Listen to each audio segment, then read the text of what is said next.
नमस्कार। खास पेशकश में आप सभी का बहुत बहुत स्वागत है। मैं हूं आपके साथ वक्ता दुबे।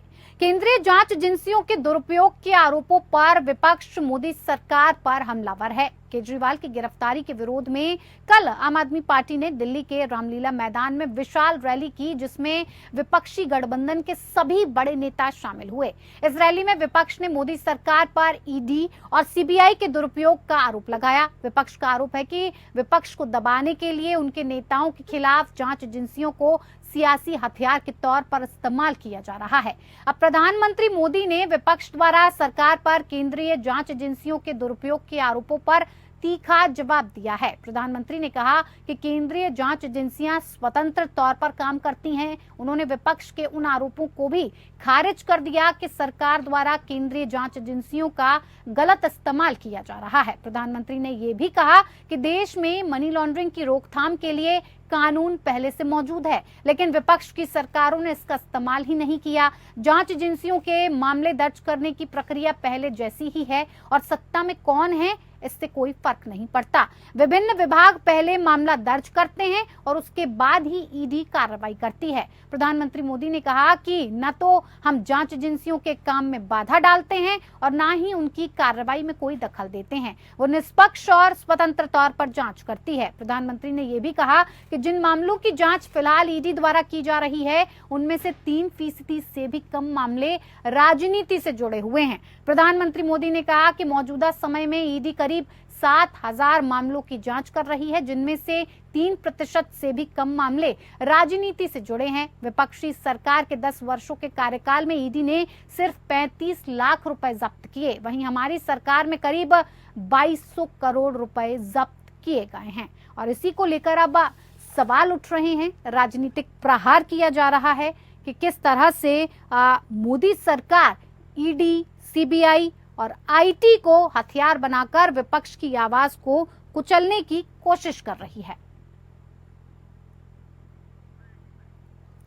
तो भ्रष्टाचारी कान खोलकर सुन लें, एक्शन तो होगा। ये शब्द प्रधानमंत्री नरेंद्र मोदी के हैं। उन्होंने साफ तौर पर कहा है कि भ्रष्टाचारी कान खोलकर सुन लें, अगर भ्रष्टाचार किया है तो एक्शन तगड़ा होगा।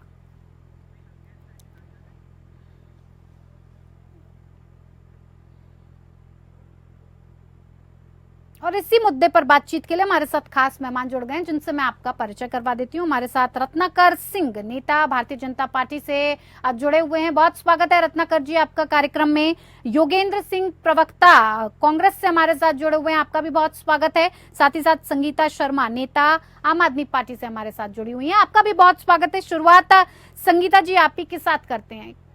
क्यों आम आदमी पार्टी को या फिर विपक्ष को लगातार ये लगता रहता है और लगातार इस तरह के आरोप भारतीय जनता पार्टी पर लगाए जाते हैं कि ईडी हो, सीबीआई हो, आईटी हो, सबका दुरुपयोग आपकी आवाज को दबाने के लिए, आपको कुचलने के लिए, आपको सत्ता से बाहर रखने के लिए, चुनाव में अच्छा प्रचार प्रसार आप न कर पाए, इसके लिए मुख्यमंत्री को जेल में डाल दिया जाता है, उन पर कार्रवाई की जाती है। क्यों ऐसा लगता है? ईडी, सीबीआई, आईटी तो आपके जमाने में भी थी, आपने क्यों काम नहीं किया? क्यों भ्रष्टाचार को उजागर नहीं किया? वक्ता जी जी, लगता नहीं है, ये केवल महसूस हमारे देश की जनता है कि जो इलेक्ट्रॉनिक 8,000 करोड़ पार्टी को चंदा मिला, पार्टी है। सीबीआई, ईडी का प्रयोग लोगों को डराने के लिए किया गया और उससे चंदा वसूली की गई। जो बीजेपी एक चंदा वसूली पार्टी है, वो भ्रष्टाचार की बात करती है तो बहुत हास्यास्पद लगता है वक्ता जी। माननीय मोदी जी के भाषणों पर आज हंसी आती है कि वो भ्रष्टाचार से उनका कोई लेना देना ही नहीं है, कि वो भ्रष्टाचार खत्म करने आए हैं। उनका काम है कि भ्रष्टाचार का पैसा उनकी पार्टी को मिले और सारे जो भ्रष्टाचारी है वो उनकी पार्टी में आ जाए, और एक वॉशिंग पाउडर उन्होंने बनाया है जिससे वो धुल जाए। और एक लंबी लिस्ट है वक्ता जी, मैं कई बार उस लिस्ट को आपके चैनल पे भी पढ़ चुकी हूँ। देखिए, चाहे वो शुभेंदु अधिकारी हो, हेमंत विश्व शर्मा हो, रमन सिंह हो, शिवराज सिंह हो, येदुरप्पा हो, अजीत पवार हो, छगन भुजबल हो, संगमा हो, तो एक लंबी फहरिस्त है। इन लोगों की कार्यवाही आखिर क्यों रुक गई? और इनको भ्रष्टाचारी बीजेपी ने बताया था वक्ता जी। तो क्या तब बीजेपी झूठ बोलने का काम कर रही थी या आज झूठ बोलने का काम कर रही है? तो इसका मतलब बीजेपी लगातार झूठ बोलने का काम करती है। और आप अगर उन तारीखों को मैच करेंगे कि अजीत पवार जी जब शपथ लेते हैं 23 नवंबर 2019 को, उसके बाद 25 नवंबर 2019 को उनका फाइल जो है वो बंद हो जाती है। तो ये कोइंसिडेंस नहीं है वक्ता जी। आप बीजेपी में जाइए और अपनी फाइल को बंद कराइए, दूध के धुले हो जाइए वॉशिंग पाउडर निर्मा की तरह। और देखिए आज ताजा उदाहरण आपके सामने है, अवैध खनन के जिसके खिलाफ 9 मामले हैं सीबीआई के, और वो शराब घोटाला नहीं हुआ है, वो बीजेपी में चले जाते हैं, संगीता शर्मा जी बीजेपी में चले जाते हैं अवैध खनन के आरोपी, जिन पर 9 मामले हैं। ये मान लिया जाए, बीजेपी किस तरह की बात करती है दूसरों पे आरोप लगाने ठीक है, तो ये माना जाए कि किसी भी ये जिस तरह का नाम लिया जा रहा है शराब घोटाले, एक तरीके के घोटाले का, इस तरह का कोई घोटाला हुआ नहीं। वक्ता जी, संगीता जी आपकी वक्ता जी सीधा सा सवाल है, बिना पहेली के कोई भी जनता का व्यक्ति उसे सुलझा सकता है कि 60 करोड़ रुपया जो शरद रेड्डी है वो देता है बीजेपी को, घोटाला आम आदमी पार्टी ने किया। संगीता जी आपके सिस्टम की, आपके फोन की जो आवाज खुली हुई है उसे पहले आप म्यूट कर लीजिए, क्योंकि उसकी आवाज रिपीट आ रही है और जिसके कारण मैं या बाकी के पैनलिस्ट आपकी आवाज को पूरी तरह से नहीं सुन पा रहे। एक चबन्नी ये ढूंढ नहीं पाए 60 करोड़ रुपया जो शरद रेड्डी ने दिया, जिसको इन्होंने जमानत पे रिहा कर रखा है, वो बीजेपी को दिया। तो ये पहेली तो जनता का कोई भी व्यक्ति समझ सकता है कि पैसा बीजेपी के खाते में जाए और भ्रष्टाचारी आम आदमी पार्टी हो जाए। ये कैसा लॉजिक है बीजेपी का समझ में नहीं आता बच्चा जी। और आप उसे जमानत पे रिहा भी कर दे, जनार्दन रेड्डी जिन पर 9 सीबीआई के मामले हैं उनको आप अपनी पार्टी में ले लें और फिर कहें हम भ्रष्टाचारी नहीं है। तो सारे भ्रष्टाचारी तो आज आपकी पार्टी में है, सर से लेकर के पैर तक बीजेपी आज भ्रष्टाचारियों की ही पार्टी बन चुकी है और पूरी की पूरी उसी गंगा में नहाई हुई है। तो इनका काम है केवल विपक्ष को मिटाना। वक्ता जी मैं तो यही कहूंगी कि ये विपक्ष को खत्म करना चाहते हैं और एक अपनी ही सत्ता को स्थापित करना चाहते हैं। लेकिन जनता इस बार देख रही है, कल की जो महारैली हुई उसमें लाखों की संख्या में लोग मौजूद थे और जनता इस बार बदलाव चाहती है वक्ता जी। और माननीय अरविंद केजरीवाल जी जो जेल में हैं, उन्होंने जेल से भी 6 गारंटियां आज जनता के लिए दी, क्योंकि वो जेल में रहकर भी केवल जनता के लिए सोच रहे हैं। ठीक है योगेंद्र जी, अभी तक आपको बहुत दिक्कत परेशानी थी आम आदमी पार्टी के इस घोटाले से, कांग्रेस की इस शराब नीति से। जब ये मामला सामने आया तो कांग्रेस ने बढ़ चढ़कर सिर्फ एक ही मांग उठाई थी कि इसका विरोध किया जाए। कांग्रेस पार्टी चाहती थी कि आम आदमी पार्टी के ऊपर कड़ी से कड़ी कार्रवाई हो, लेकिन अब तो एक ही मंच साझा हो रहा है, दुश्मन दोस्त बन चुके हैं। अब क्यों दिक्कत परेशानी नजर नहीं आ रही है? क्या इसे चुनावी दोस्ती समझा जाए कि चुनाव खत्म होते ही अपने अपने रास्ते? योगेंद्र जी आवाज पहुंच पा रही है? आवाज आ रही है जी। कांग्रेस पार्टी हमेशा ये मानती है कि अगर कोई भ्रष्टाचारी है और उसके खिलाफ वो सबूत उसके विरुद्ध में कार्रवाई की जाए। यहाँ दूसरी बात है, बीजेपी 2014 में सत्ता में आई और जिन वादों से आई उनको 10 सालों में इन्होंने पूरा नहीं किया। इन्होंने सिर्फ और सिर्फ विपक्ष की आवाज को दबाने का काम संवैधानिक संस्थाओं का दुरुपयोग करके किया है। सीबीआई, इनकम टैक्स और ईडी, इनका जबरदस्त दुरुपयोग भाजपा राज ने अपने शासनकाल में सिर्फ और सिर्फ विपक्ष को दबाने का काम किया। ठीक है सर, आप बता दीजिए। ठीक है, विपक्ष को दबाने का काम किया, लेकिन अच्छा, इनकम टैक्स सीबीआई ने बीजेपी के नेताओं को गिरफ्तार किया है। बीजेपी ने तो उन नेताओं को अपनी पार्टी में ले लिया जिनके विरुद्ध बीजेपी कभी बड़े मंच से भ्रष्टाचार के आरोप लगा रही थी, और भाजपा ज्वाइन करने के बाद वो भ्रष्टाचार से मुक्त हो गए। ये कतली और करनी बीजेपी में है। इसी बात को, इसी आवाज को विपक्ष के सारे दल एक मंच पे खड़े होकर कह रहे हैं कि भाजपा भ्रष्टाचार मुक्त करने वाली पार्टी नहीं, ये तो भ्रष्टाचारियों को अपनाने वाली पार्टी है। और साथ ही इलेक्ट्रॉनिक बॉन्ड के मार्फत देश के काले धन को भ्रष्टाचार।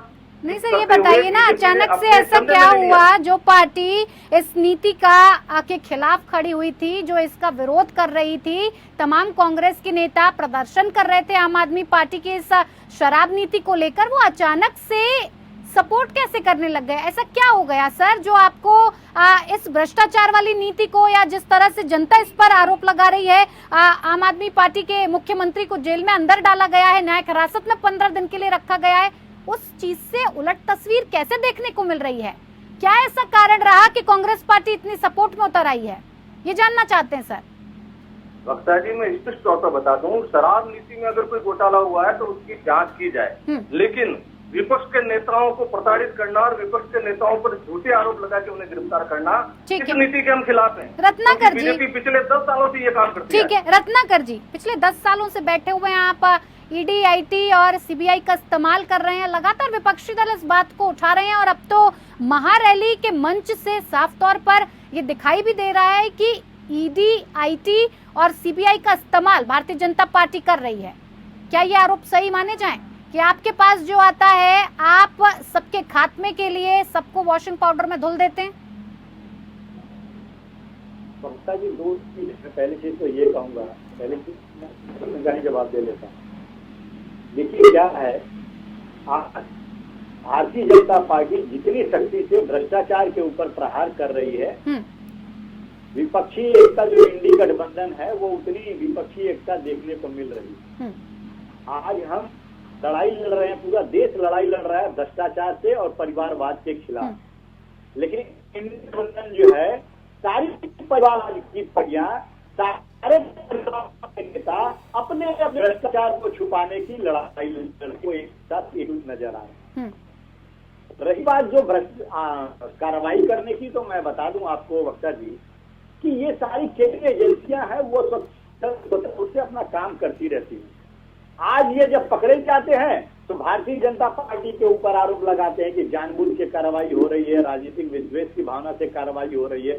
अरे ये इन्हीं लोगों ने, ये कांग्रेस के हमारे जो मित्र बैठे हैं, आज ये पक्षधर बने हुए हैं अरविंद केजरीवाल के, यही पहली प्राथमिकता जो दर्ज कराई गई शराब नीति के खिलाफ अनिल चौधरी ने, जो इनके दिल्ली के बड़े नेता हैं, उन्होंने दर्ज कराई। इन्हीं के नेता अजय माकन जी हैं, जो ये शीश महल बनाकर 8-8 लाख के जो पर्दे लगाए गए हैं, उसके खिलाफ उन्होंने अपनी आवाज को दिल्ली की जनता के सामने बुलंद किया कि 80 करोड़ रुपया जो है शीश महल में लगाया गया है, वो जनता का पैसा है जिसका दुरुपयोग किया गया है। आज ये उनकी सफाई देने के लिए यहाँ बैठे हैं।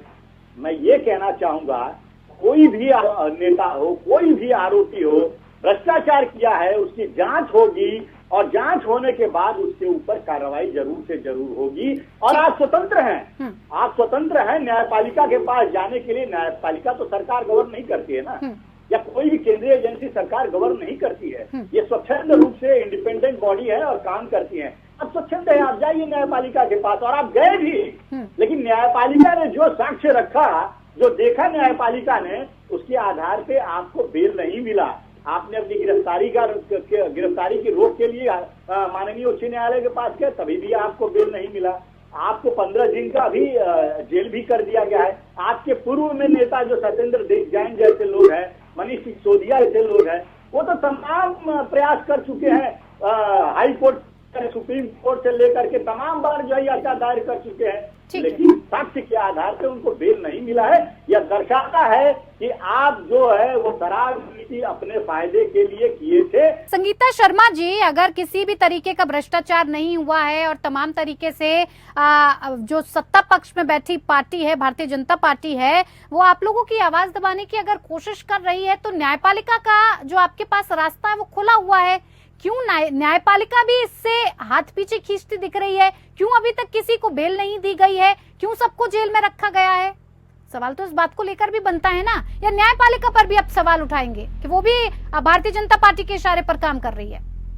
वक्ता जी, देखिए, पीएमएलए का जब कानून में संशोधन किया गया, तो कानून में बीजेपी ने संशोधन किया और न्यायपालिका उस कानून के विरोध में कार्यवाही नहीं करेगी। उस कानून के तहत ही वो आगे के लिए अपनी जो कार्यवाही है वो करेगी और अपना जो चीजें हैं उसको अमल में लेकर के आएगी। तो ये संशोधन जो बीजेपी ने किया, उसी के तहत ये विपक्ष को लगातार दबाने का काम कर रहे हैं। आप देखिए ना कि ईडी की जमानत के लिए शरद चंद्र रेड्डी, जिसको ईडी ने ही मास्टरमाइंड बताया था, जिनपिंग बताया था, उसकी जब जमानत होती है तो ईडी कुछ नहीं कहती और मूक बन जाती है और उसको जमानत हो जाती है कोर्ट से। और जैसे ही माननीय अरविंद केजरीवाल जी की, संजय सिंह की, मनीष सिसोदिया की बारी आती है तो ईडी तोते की तरह बोलने लगती है कि आगे हमें साक्ष्य ढूंढने के लिए समय चाहिए, एक ही उनका रटाया डालो। ठीक है, ईडी ऐसा करती है ना। न्यायपालिका को उन्हें समय देना पड़ता है क्योंकि कानून के विरोध में वक्ता जी नहीं जा सकते। ये मैं न्यायपालिका की बात की। और दूसरी चीज देखिए, सीधा सा सवाल है, आप बताइए ना, जो भारतीय जनता पार्टी के लोग हैं, क्योंकि एक पर कार्यवाही हुई, आखिर वो कार्यवाही क्यों बंद हो जाती है बीजेपी में? ये तो बात है, रत्नाकर जी, क्यों आवाज नहीं, क्यों कार्यवाही संस्था के रूप में ही काम कर रही है? रत्नाकर जी, ये बात तो उठती है। और ये सवाल भी उठता है कि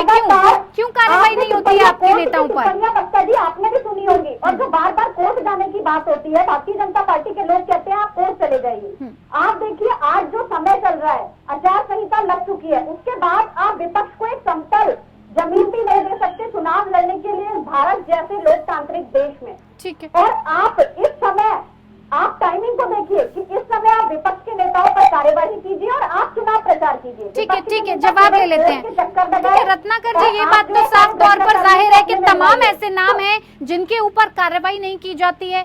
क्या वो भारतीय जनता पार्टी में शामिल हो गए तो दाग धुल गए? पहले चीज तो मैं ये बता दूं, जो हमारी बहन संगीता जी जो कह रही हैं कि जमानत मिल गया, आरोपी का नाम बता रहे हैं, तो जमानत देना और नहीं देना ये न्यायपालिका का निर्णय होता है, उसमें सरकार का कोई हस्तक्षेप नहीं होता। आप स्वयं भी जा करके और अपनी जमानत ले सकती हैं अगर आपको न्यायपालिका जमानत देता है तो। और रही बात कार्रवाई की, मैं आपको वक्ता जी बता दूं, कार्रवाई सारी पार्टियों जितने भी आरोपी लोग हैं उनके ऊपर कार्रवाई हमने बंद नहीं किया। रत्नाकर भाई मेरा एक सवाल बस जोड़ दीजिए, कोई बीजेपी के दो लोगों का नाम बता दीजिए जिन पर कार्यवाही हुई है। मैं अपनी बात से पूरी करूँ तो देखिए, कार्रवाई जो है चार्जशीट को बंद ही किया गया, कार्रवाई है जारी।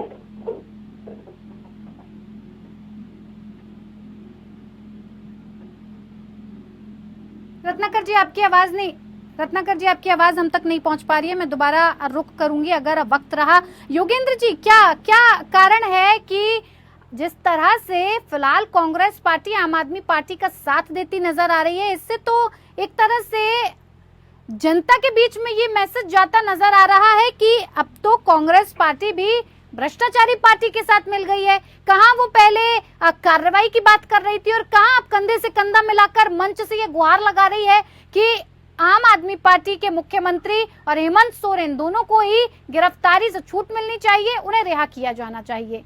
आपको लग रहा है चुनावों के बीच इस तरह की अदला बदली उल्टा पलटी करने से जनता के मन में एक शक पैदा होगा कि कैसे आप पर विश्वास जताया जाए, क्योंकि आप तो कहीं पर भी कैसे भी किसी भी पार्टी के साथ हो लेते हैं, चाहे वो भ्रष्टाचारी पार्टी हो या ना हो, अपने फायदे के लिए लड़ रहे हैं।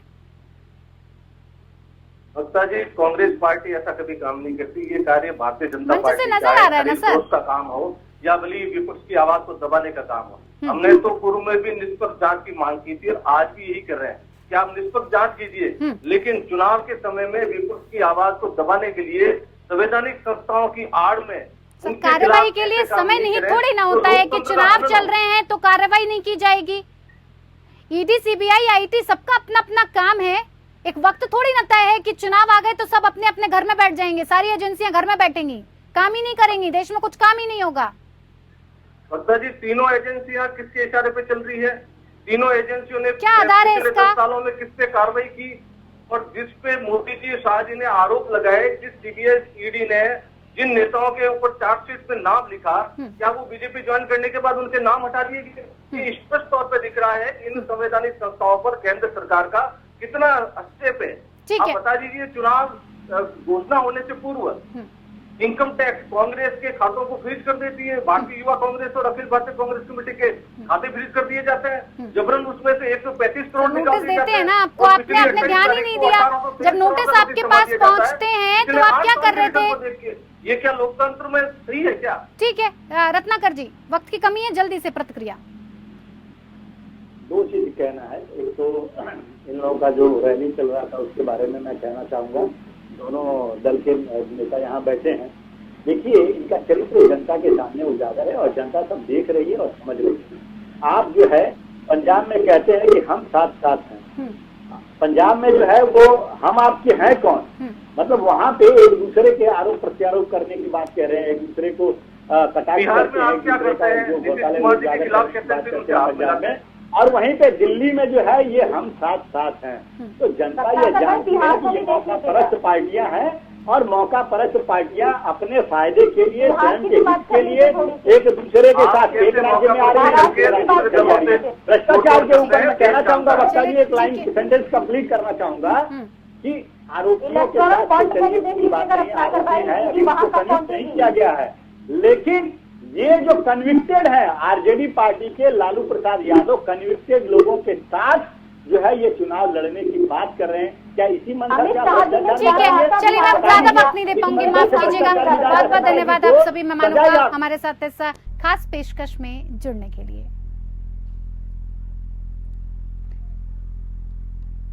तो चलिए, खास पेशकश में मेरे साथ फिलहाल इतना ही। नमस्कार।